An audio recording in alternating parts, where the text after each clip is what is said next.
Xavier Lefebvre, qui est de Belgique, n'est-ce pas? De France et de Belgique, oui. De France et de Belgique. On peut être que d'un seul pays à la fois, non? Non, en fait, je suis aussi d'Autriche. Vous êtes aussi d'Autriche, Oui. mais vous êtes né en Belgique? Je suis né à Vienne, en Autriche. Ah, vous êtes né à Vienne, Oui. ok. Et qui est étudiant et que j'ai rencontré au DBF et qui va nous parler un peu de tout. J'espère que ce sera une conversation intéressante. Donc, on va parler un peu de toi pour savoir comment tu as atterri ici, peut-être. Alors, tu es né à Vienne? Je suis né à Vienne, en Autriche, et j'y ai vécu pendant 16 ans. Donc, Tu parles allemand, alors? Je parle couramment l'allemand, c'est ma seconde langue maternelle. Donc, j'ai fait toutes mes études primaires et une partie de mes études secondaires au lycée français de Vienne, donc en français.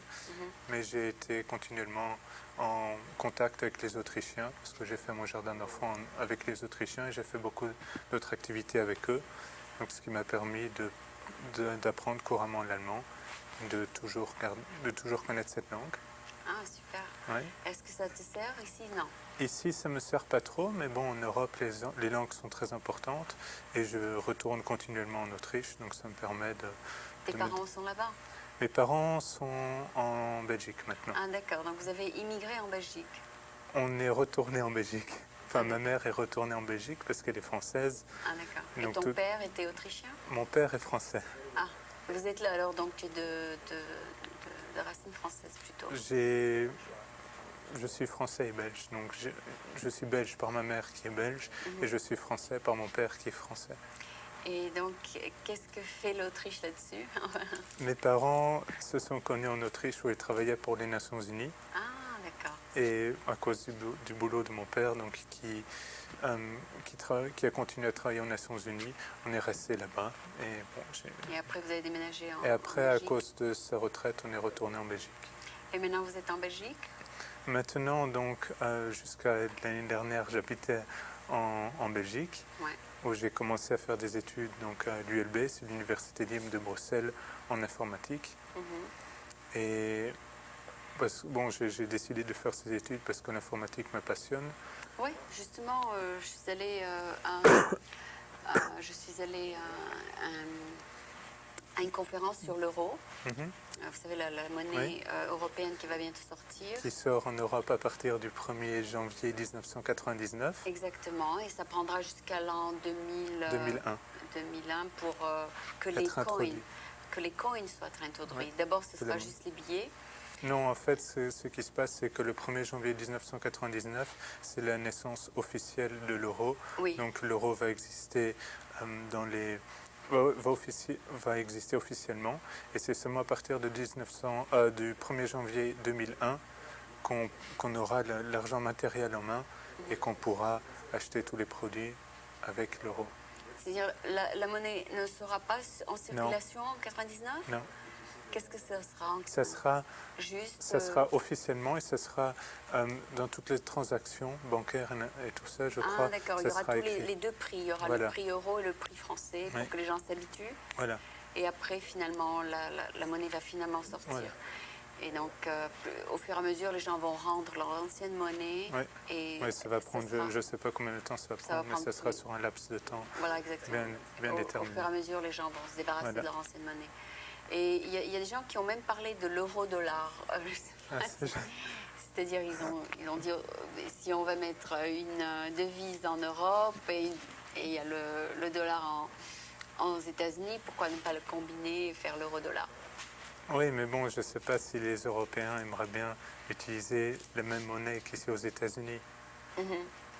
Il faut quelque chose, une autre monnaie. Étant donné qu'on devient global de plus en plus, autant faire le dollar, et puis c'est tout. Ce serait trop simple. Ce serait trop simple, oui. Et donc, cette monnaie, tu penses que...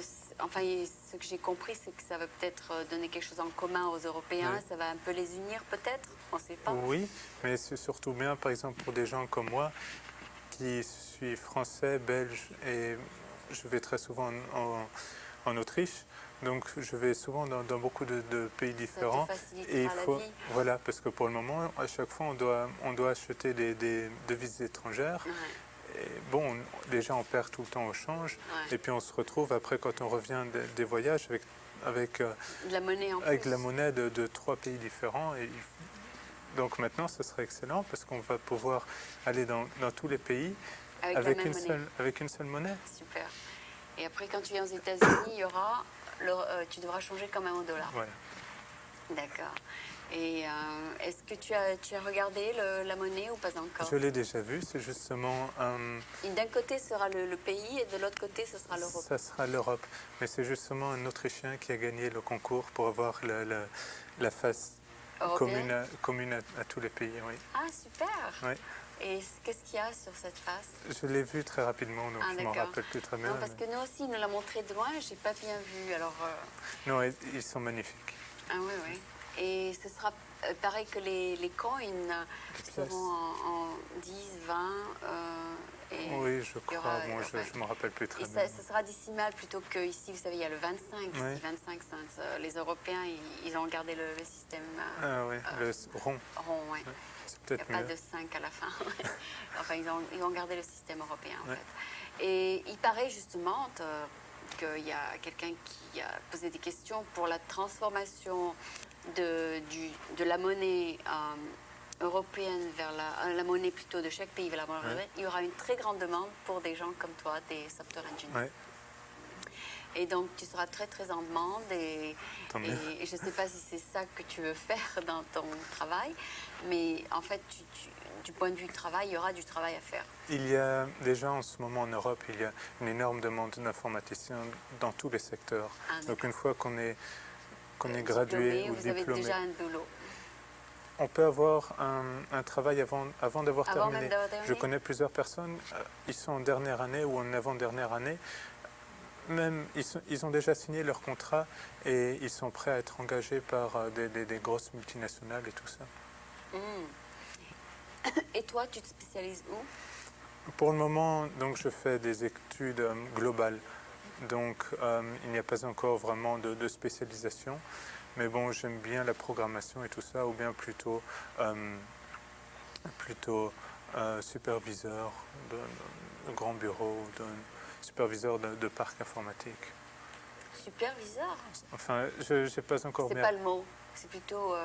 ça doit être manager, c'est ça? Non, il y a superviseur, donc les superviseurs du parc informatique, ou bien plutôt du LAN, donc du réseau interne et tout ça.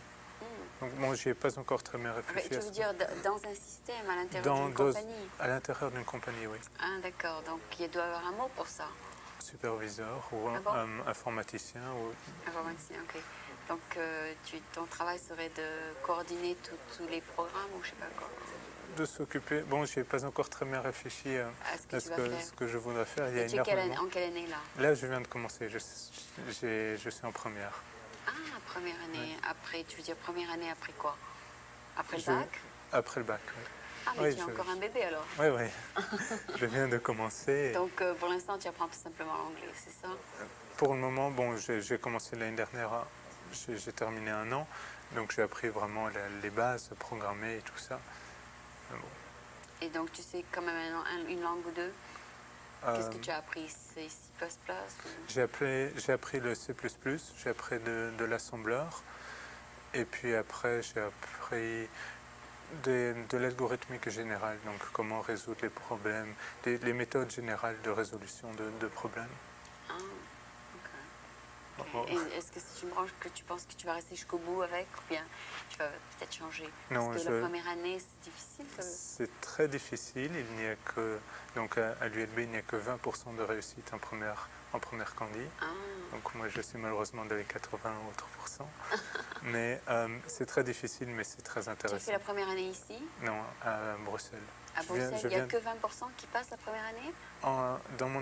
Dans mon université, oui. Et ces 20% peuvent continuer dans le software, c'est ça?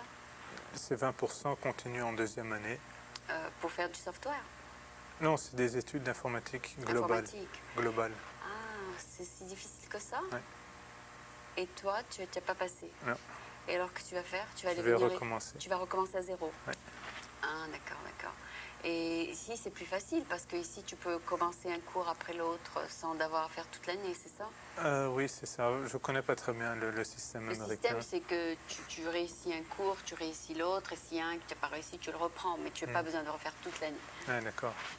Donc, Oui, c'est pour ça que je suis venu ici aux États-Unis, c'est pour un peu voir comment tout se passe et peut-être continuer à étudier ici. est-ce que tu as choisi déjà ton école?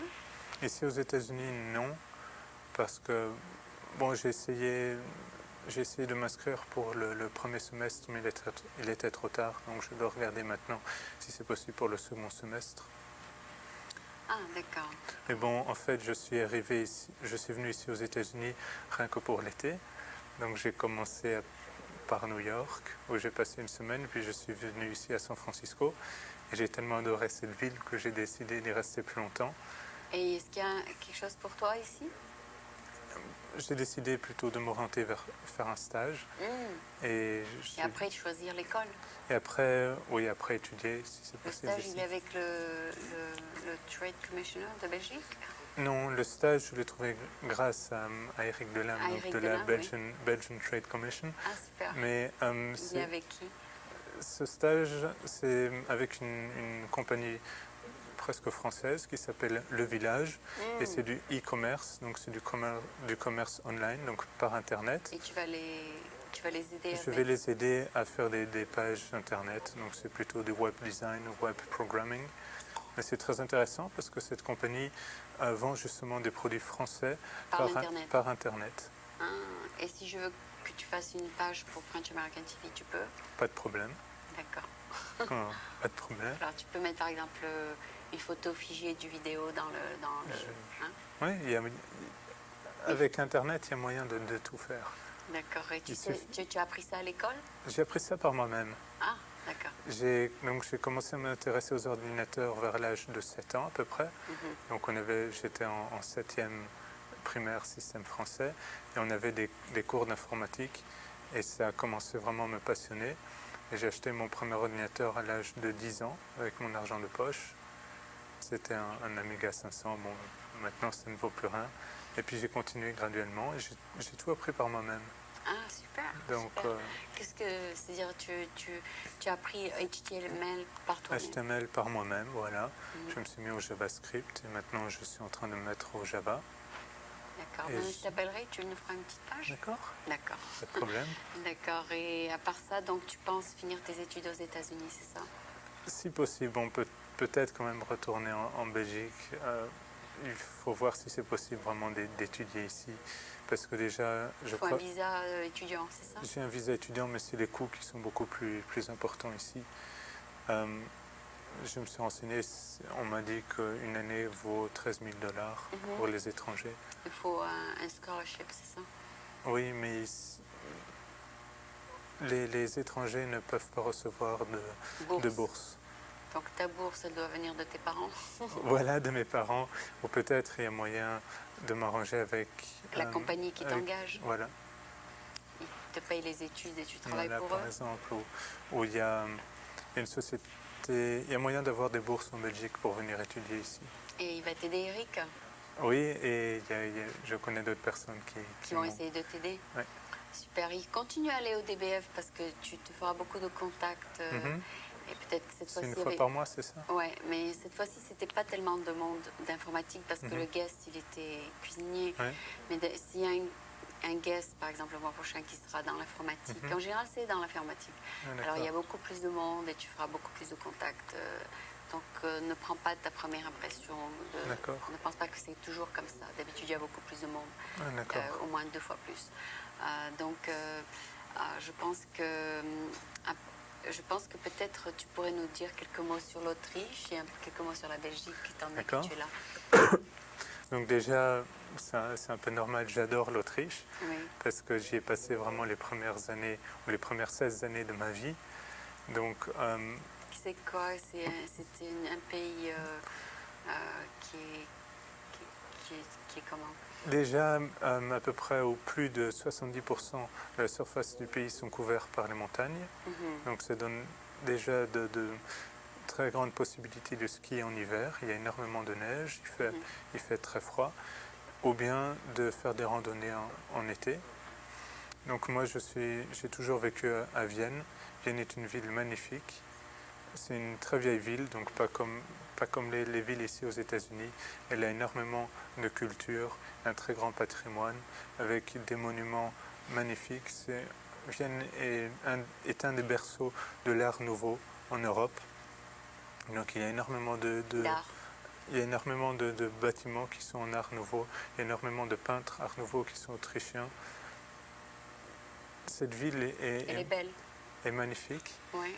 Comment tu pourrais la comparer à Paris? Il y a autant d'histoires, non? J'ai jamais vécu à Paris, donc Ah, je ne peux pas très bien faire la bon. différence. À quoi tu pourrais la comparer à la Belgique? C'est différent parce que par exemple en Belgique, il n'y a pas énormément Bruxelles n'est pas si belle. Il y a quelques belles places, mais elles sont très éloignées. Tandis qu'à Vienne, il y a un véritable centre-ville où on peut marcher d'un endroit à l'autre et vraiment presque tout voir à pied. Mais il y a beaucoup d'art. Il y a énormément d'art, oui. Et l'architecture, elle est belle? L'architecture est magnifique.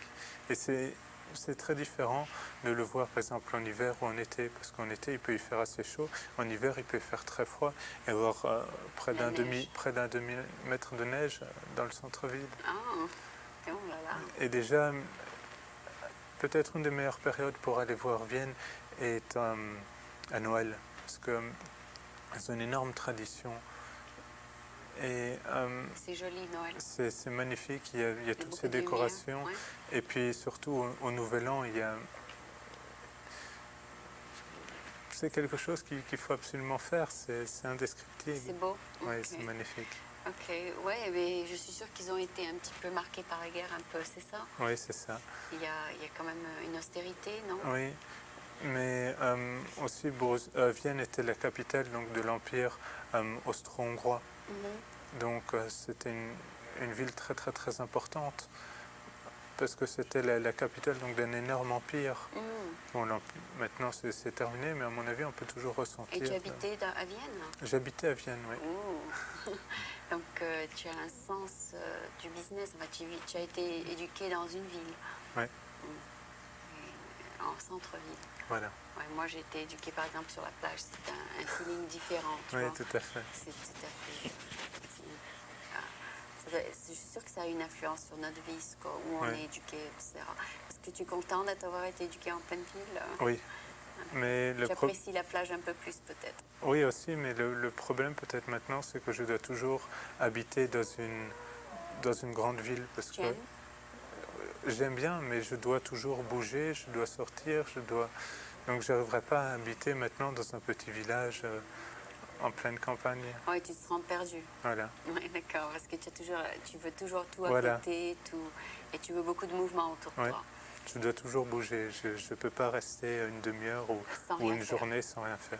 Tu n'aimes pas rester sur la plage 8 heures? Non. Ah bon? Non. Moi j'arrive. Je peux rester. Mais je peux rester sur un ordinateur pendant 8 heures sans problème. Ah bon? Ok. Ça c'est une truc très intéressante. Donc tu n'as pas du tout le tempérament de quelqu'un qui a été éduqué à la campagne, par exemple. Non, pas du tout. Mais tu as passé quand même quelques temps sur une plage des fois. Oui, bien sûr. Et tu avais la bougeotte? Non, ça me plaît, mais bon, je ne peux pas faire ça tous les jours, tout le temps. Ah bon? C'est drôle ça. Donc tu te sens bien dans ta peau autour d'une ville. Ah, voilà. Super, d'accord. Donc, par exemple, j'ai passé une semaine à New York. Ouais, j'adorais parce que New York est très stressant, il y a toujours quelque chose à faire. On peut bouger tout le temps sans problème. On rate toujours plein de choses. Oui. J'ai adoré New York parce que je marchais toute la journée, j'allais partout. Il y avait tellement de choses à faire. Ouais. Et là, San Francisco, c'est entre les deux. C'est pas tellement. San Francisco, c'est plutôt relax. C'est une très belle ville. Il y a beaucoup de choses à voir. Les gens ne sont pas pressés. Mais les gens sont moins pressés. Mais ça me plaît beaucoup aussi. D'accord, mais le climat est meilleur aussi. Le climat est meilleur, mais il fait un peu froid et il y a beaucoup de brouillard. Et tu habites avec qui? Avec des amis, c'est ça? Pour le moment, je suis chez un ami, mais je recherche un logement. Oui. Ok. Eh ben, c'est un plaisir de t'avoir à San Francisco. tout plaisir est pour moi. Ok, et j'espère que tu trouveras le moyen de financer tes études J'espère. et de réaliser ton rêve. Oui, c'est un grand rêve qui est en train de se réaliser. D'accord, et je suis sûre que le village et tout le monde t'aidera. Et puis si je peux t'aider, n'hésite pas à m'appeler. Merci. Ok, donc c'était Xavier Lefebvre qui vient ici nous voir. Il est belge et autrichien, tu as la double nationalité. Belge et français. Belge et français, donc tu es nationalité européenne, c'est ça? Voilà. Et donc il est ici de passage et il va pouvoir rester si tout se passe bien, n'est-ce pas? Voilà. Voilà, donc merci beaucoup. Merci beaucoup. Ok.